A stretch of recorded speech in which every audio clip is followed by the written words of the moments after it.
Zaratarik gabe hasi zen dena, planik gabe. Soilik gozari batekin, eta eguzkia baimenik gabe sartzen. Esertzea, begiratzea, arnasa hartzea. Eta orduan, hitzik gabe, lekuak aukeratu gintuen.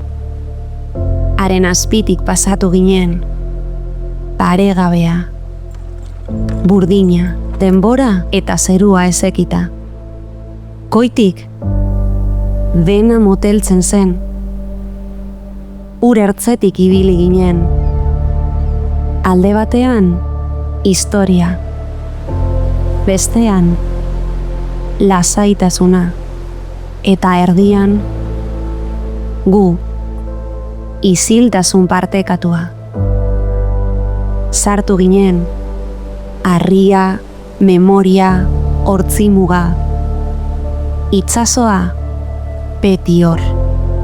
Atzealde gisa, taupada gisa.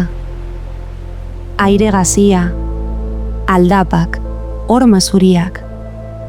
Izenik gabe koloreak, eta usain hori, egur zaharrarena. Konturatu barik faltan botatzen genituen egunena. Norakorik gabe paseatu ginen, errota, diskretua, itsasoa, itzela. Soilik haizea eta hortzimuga. Itsasoratu ginen, ez genuen esan, soilik egin genuen.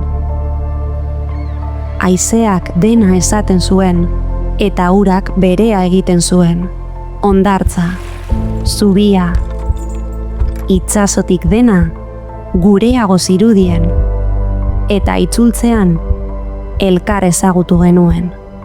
Argiak, testurak, isiluneak, haizearen ukimena, abisatu gabeko edertasuna. Desberdin itzuli ginen, azalean itsasoa genuela, eta itzultzeko gogoekin.